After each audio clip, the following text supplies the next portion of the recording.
ঈদের সময় যদি আমরা গ্রামে না যাই তাহলে আমার একটা ডিমান্ড থাকে।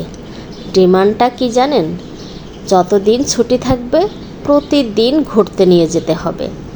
তো আমার হাজব্যান্ডও রীতিমতো আমার সাথে বার্গেনিং করে যে কয়দিন নিয়ে যাবে, 4 দিন বা 5 দিন। আমি বলি না, হবে না, আমার প্রতিদিন ঘুরতে নিয়ে যেতে হবে।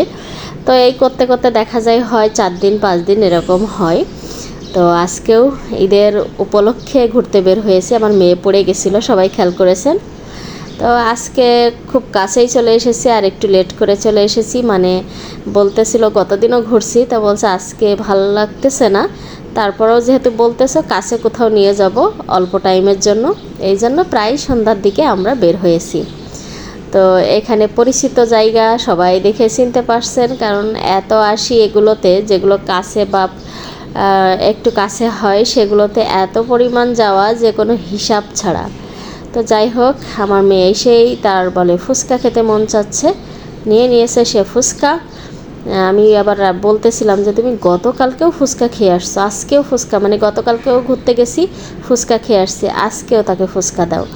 মানে দিন দিন মানে ফুচকা প্রেমী হয়ে উঠছে। আর শুধু ফুচকাই না, ও বাইরের প্রত্যেকটা জিনিস খায়। জানি অনেকেই মন্তব্য করবেন যে বাইরের বাচ্চাদের বাইরের খাবার খাওয়ানো একদমই ঠিক নয়, তবে আমার বাচ্চার কি হয়েছে, মানে ছোট থেকে আমি যেহেতু বাইরের খাবার খেতে পছন্দ করি, আমি খেতে খেতে ওর অল্প অল্প দিতে দিতে না ওর অভ্যাস হয়ে গেছে।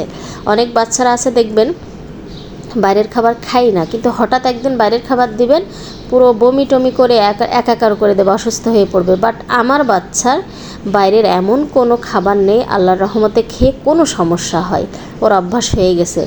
মা আমি একদম পুরো খাদক হয়ে গেছি। আমার হাজব্যান্ডের হয়েছে যত জ্বালা।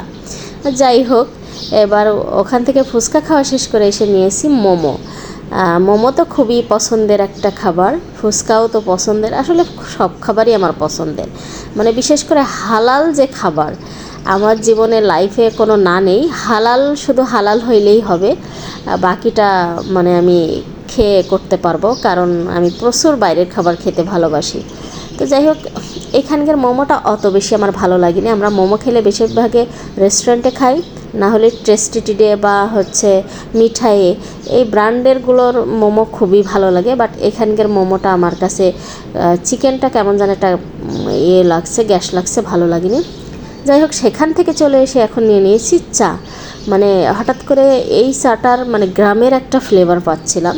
আমি ঢাকা শহরে যত চাই খাইছি, মনে হয় যেন মানে এরা বেশি কড়া করতে পারে না, একটু মিষ্টি মিষ্টি, মানে কেমন যেন একটা লাগে, মনে হয় যেন শুধু মানে চা যে খাচ্ছে এটা বোঝা যায় না। আর গ্রামের চাটা একটু তিতো তিতো হয়, খুব কড়া হয়, খুব ভালো লাগে।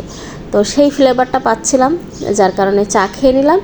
এখন আবার মেয়ে বলতেছে আইসক্রিম খাবো, তাকে আবার আইসক্রিম কিনে দিলাম, আইসক্রিম খাইতেছে। আর আমরা একটা তরমুজ নিব, তাই তরমুজ দেখতেছিলাম, অলরেডি নিয়েছি, বাসায় চলে যাচ্ছি। বাসায় যেয়ে আমি আবার তরমুজটা বের করে আমি আবার একটু তরমুজ খাবো। এই ছিল আমাদের আজকের ভিডিও। কেমন লেগেছে সবাই কমেন্ট করে জানাবেন। ভালো থাকবেন, আমাদের জন্য দোয়া করবেন।